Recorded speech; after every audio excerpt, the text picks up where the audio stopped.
You're billing me $400 for 40 minutes of work? Benjamin Carter had heard that tone before. Not the words exactly, but the particular flavor of contempt that came from people who measured a man's worth by the size of his invoice. He didn't look up right away. He finished tightening the last bolt under the hood of the Range Rover, wiped his hands on the rag tucked into his belt, and only then turned to face her. She was younger than he expected for someone driving a car that cost more than his shop. Mid-30s maybe, dressed in the kind of clean, expensive casualness that wasn't casual at all, cashmere the color of oatmeal, sunglasses pushed up into hair that had clearly been styled that morning by someone other than herself. Her name, according to the invoice he'd just handed her, was Vanessa Hargrove. She ran something called Hargrove Capital. He didn't know what that meant exactly, only that it meant money, and money like that didn't usually find its way to a two-bay garage on the edge of Millbrook, Ontario. You're paying for the diagnosis, not the wrench time, Benjamin said evenly. Your transmission control module was sending the wrong signal. Took me a while to find it because nobody bothered to check it properly the first 3 times you brought it in elsewhere. Vanessa's mouth tightened into something that wasn't quite a smile. She glanced past him, at the cracked concrete floor, the space heater rattling in the corner, the faded sign that still said Whitfield and Sons, even though there hadn't been a Whitfield in this shop for 11 years, not since Benjamin bought the place from the old man's widow. She looked at his hands, the grease worked so deep into the creases that no soap touched it anymore. She looked at him the way people look at something they've already decided isn't worth their attention. I don't think so, she said, and set the invoice back down on the counter as if it had offended her by existing. She didn't argue. She didn't raise her voice. She simply turned, walked out into the gray October afternoon, climbed into a car that didn't belong in this town, and drove away. The quiet she left behind was the kind that had weight to it. From the little desk by the window, where she'd been coloring in a workbook her teacher called extra practice, 7-year-old Maddie looked up. She'd heard everything. Kids always did, no matter how much you tried to keep the hard parts of life out of earshot. Dad, she said, why didn't that lady pay you? Benjamin folded the invoice in half, then in half again the way a man does when he needs his hands to be doing something other than shaking. Some people think the world owes them a discount, baby. That's all. That's not fair. No, he agreed quietly. It isn't.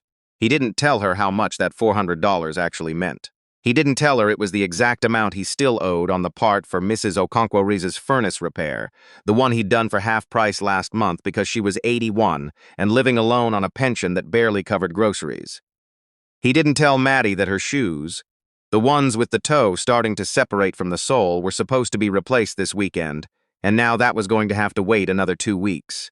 He just put the invoice in the drawer where the unpaid ones went and went back to work, because that was what he always did. He had been doing it alone for 4 years now, since the accident that took Maddie's mother on a stretch of icy highway outside Barrie, and somewhere in those 4 years he'd learned that grief didn't excuse you from anything. Bills still came. Kids still needed picking up from school. Customers still needed their cars fixed, paid or not. What he didn't know, what he had no way of knowing, was that an old man in a dark sedan parked across the street had watched the entire exchange through the windshield and hadn't started his engine yet. The old man's name was Walter Hargrove. He was Vanessa's father, and he had seen with a clarity that made his chest ache in a way he hadn't felt in years, exactly who his daughter had become. The rest of that day moved the way ordinary days move when something underneath them has quietly cracked. Benjamin replaced a serpentine belt on a delivery van, rotated tires for a regular customer, talked a teenager through why his check engine light wasn't actually the end of the world. He smiled when smiling was called for.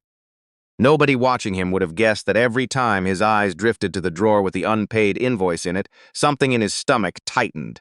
That evening, he and Maddie walked the 6 blocks home, past the Lawson's place with its motion sensor lights that always triggered when their dog ran the fence line, past the little park where Maddie used to push her mother on the swing before any of this happened. Their house was small and a little tired around the edges, but warm in the way houses get when somebody works hard to make them that way, despite everything. A photo of Maddie's mother, Rachel, sat on the bookshelf by the window. Maddie touched the frame every night before bed, just a light brush of 2 fingers, like checking that something was still real. Dad, Maddie asked while he stirred a pot of Kraft dinner on the stove, the cheapest dinner in the rotation, and they both knew it without either of them saying so. Do you ever get tired of people being mean for no reason? Benjamin set the spoon down.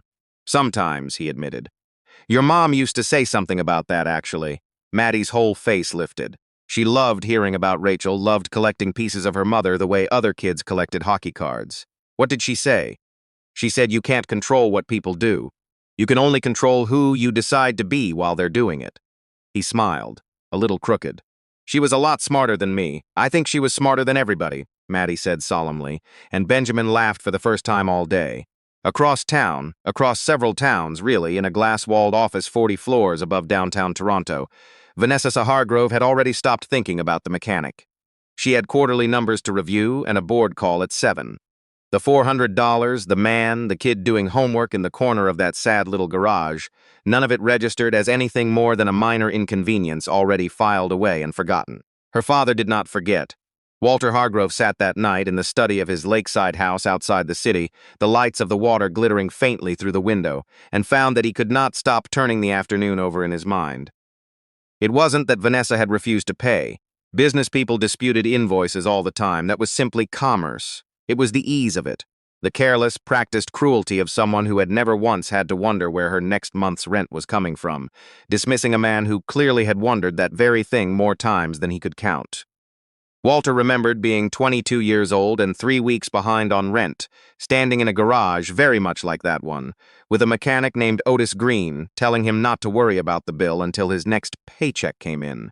That kindness, small to Otis, enormous to Walter, had let him keep the second-hand truck that got him to the job that eventually became the company that eventually became Hargrove Capital. Walter had never forgotten Otis Green's name in 50 years. He doubted Vanessa would remember the mechanic's name by next week. He picked up his phone and called Priya Nandakumar, the attorney who'd handled his personal matters for 2 decades. "I need you to find out everything you can about a man," he said, quietly. "Who?" "A mechanic in Millbrook. His shop's called Whitfield & Sons, though I don't think there's a Whitfield in it anymore. Find the man who runs it." The next morning began like every other morning in Millbrook. Gray light easing over rooftops, still slicked from overnight rain. The smell of someone's wood stove drifting down the street, Benjamin unlocking the garbage doors before the sun fully cleared the tree line. The unpaid invoice stayed in the drawer. He wasn't holding out hope of collecting on it anymore. He just didn't like loose ends. Mid-morning, an elderly man named Desmond came in. No, wait. The elderly man's car needed a transmission that would run nearly $900, and the man's face went the particular shade of gray that Benjamin had learned to recognize over the years, the color of someone doing math they already know won't work out. "I can come back when I've saved up," the man said, already turning toward the door. "We'll work something out," Benjamin told him, the way he told most people who looked at him like that. He adjusted the estimate on the spot, ate the difference himself, same as always. What he didn't notice was the gray sedan parked across the street, or the woman inside it taking careful notes. Priya, working through her second day of quiet conversations around town. By Wednesday afternoon, she had spoken to the school principal, who mentioned that Benjamin fixed teachers' cars at a discount every September. She'd spoken to the fire chief, who said Benjamin serviced the volunteer department's trucks for free, every single year, no questions asked. She'd spoken to a young widow 2 streets over who started crying when she mentioned his name because he'd repaired her furnace blower in January and refused to take a cent for it. "Anything negative?" Walter asked when Priya called that evening. There was a pause on the line, and then something that might have been a laugh. One person said he undercharges so badly it's bad for the local economy. Walter closed his eyes, and for the first time in longer than he could remember, he smiled the way a man smiles when he's found exactly what he was looking for. That same evening, Maddie burst through the garage doors after an after-school program, breathless with the particular urgency only an 8-year-old can summon over good news. Dad, guess what? We're doing a trip to the Science Museum in Ottawa next month. It's going to have a planetarium and everything." And her excitement faltered. "It's $60, though." Benjamin crouched down to her height the way he always did when something mattered to her. "We'll make it work," he said. "You promise?" "I promise." She hugged him so hard he nearly lost his balance, and he held her there a beat longer than necessary, mostly so she wouldn't see the calculation already running behind his eyes. What bill could wait, what corner could bend, to make sure $60 existed by next month. It always worked out. He always made sure it did. He had no idea that by this time tomorrow, money would be the last thing on his mind. That night in his study, Walter Hargrove laid the final documents out across his desk. Priya sat across from him, watching him sign page after page with the particular stillness of a man who has made peace with a decision. "You're certain about this," she said. It wasn't really a question. I've watched a man for 2 days who has every excuse in the world to be bitter and isn't 1 degree of it, Walter said. I've spent 40 years in boardrooms with people who'd sell their own mother for a tax advantage. I know what I'm looking at when I see it. The check sat at the edge of the desk, the number on it large enough that most people would need to read it twice. $18 million, not a gift. Not an apology for his daughter's behavior, though it was partly that too. An investment in a man, and in the idea that real change happens when resources land in the hands of someone who has already proven, 100 small times over, exactly what he'll do with them. The next morning carried no warning of what it would become. Benjamin opened the garage at his usual hour, started in on a brake job, half listened to the radio while Maddie finished a worksheet at the little desk by the window. Outside, Millbrook went about its ordinary business. The bakery opening, the school buses rumbling past, nothing in the gray autumn air suggesting that anyone's life was about to be rearranged. Then, just after 9, a line of black SUVs turned off the highway and rolled slowly down Main Street. People always notice when something that expensive moves through a town where the fanciest vehicle most days is the mayor's pickup truck. By the time the convoy pulled into the gravel lot outside the garage, half a dozen onlookers had already gathered, murmuring, trying to place the silver-haired man stepping out of the rear vehicle. "That's Walter Hargrove," someone whispered. "From Hargrove Capital. What's he doing here?" Benjamin straightened up from under a hood, wiped his hands, and walked over with the careful, neutral politeness of a man who had no idea what was happening but intended to handle it with dignity regardless. "Morning. Can I help you?" "I believe you can, Mr. Carter," Walter said, extending a hand. "I've spent the last 2 days learning a great deal about you." Benjamin blinked. "I'm sorry. Do I know you?" "Not yet." Walter's eyes drifted toward the office. "Might we talk somewhere quieter?" Inside, Walter noticed everything: the photo of Rachel on the shelf, the modest furniture, Maddie's drawings taped to the wall in a crooked, proud little gallery. He noticed the way the whole small room spoke of a life built carefully out of not very much. "Before anything else," Walter said, settling into the chair across from Benjamin's desk, "I want to apologize. My daughter, Vanessa, was here 2 days ago. I was parked across the street. I saw everything." Benjamin's expression shifted, careful and guarded. "Hargrove Capital." "Yes." Walter nodded. "She owes you an apology she hasn't given yet. But what I came to say is something else." He slid a thick envelope across the desk. "I've spent 2 days asking around this town about you. I heard about the teacher you discount every fall. I heard about the volunteer fire department's trucks. I heard about a widow on Larkspur Street who still can't talk about you without crying in the good way." He paused. "Everywhere I went, people told me the same thing about you, Mr. Carter. That you do the right thing whether or not anyone's there to see it." Benjamin sat very still, the way he always did when praise made him uncomfortable, which was almost always. "There isn't much to tell. I just try to take care of people." "That," Walter said quietly, "is exactly the point." Maddie, sitting at her little desk just inside the doorway, had stopped pretending to do homework entirely. Benjamin opened the envelope with the wary care of a man who has learned not to trust good news at face value. When his eyes reached the number on the certified check inside, something in his chest simply stopped. $18 million. He read it again, certain there was an extra zero somewhere, certain his eyes were doing something his brain hadn't authorized. The number didn't change. "This can't be right," he said, his voice barely above a whisper. "It's correct," Walter said. "Why would you give me this?" "I'm not giving it to you," Walter said. "I'm investing it in you. There's a difference, and I think you, of all people, will understand it." He leaned forward. "I've spent years planning a foundation, not the kind that exists for a press release, but one that actually does something. Trades training for young people who can't afford college, emergency support for single parents, transportation help for veterans and seniors. I have the funding. I have the legal structure ready to go. What I have never had is the right person to run it." He held Benjamin's gaze. "Until 2 days ago." Benjamin shook his head slowly, the number still swimming in front of him. "There has to be someone more qualified than a guy who fixes brakes for a living." "Qualified, certainly," Walter said. "Trustworthy. I haven't met anyone in 30 years who comes close." He stood, extending his hand again. "The money isn't the surprising part, Mr. Carter. The surprising part is that after looking for the right person for years, I finally found him in a 2-bay garage in Millbrook."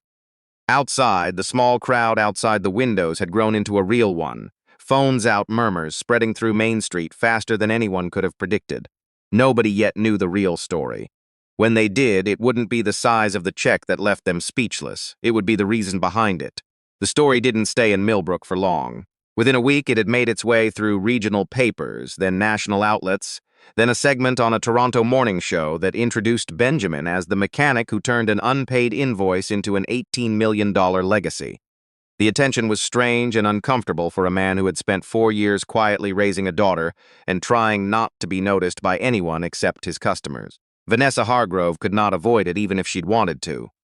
When she learned her father had personally investigated the mechanic, she'd dismissed without a second thought and entrusted him, a stranger to her, with a project meant to carry the Hargrove name forward. Something in her finally cracked open.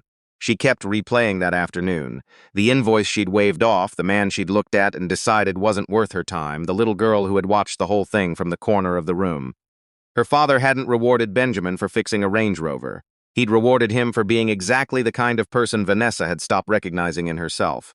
10 days later, she drove back to Millbrook alone. No driver, no assistant, no convoy. She found Benjamin underneath a pickup truck and waited until he rolled out before she spoke. She placed a small envelope on the counter. Inside was the original $400, interest added on top, and a handwritten letter that admitted, plainly and without excuse, that she'd been cruel that day and that somewhere along the way she'd forgotten how to measure a person by anything other than what they owned. Benjamin read it quietly. He could have made her sit with her shame a little longer. He didn't. "Everybody gets it wrong sometimes," he said. "What matters is what you do after." It was a small thing to say, but it landed on Vanessa harder than any lecture could have. Months later, the Carter Hargrove Foundation opened its doors in a converted warehouse on the edge of Millbrook, with Benjamin standing at the front in a borrowed blazer that didn't quite fit right, looking more uncomfortable with the applause than he ever had with a stripped bolt or a dead battery. Trades programs filled up within weeks. A transportation fund started getting veterans to medical appointments they'd been missing for years. Single parents who'd never once asked anyone for help, quietly and without fanfare, that help had been built specifically with them in mind.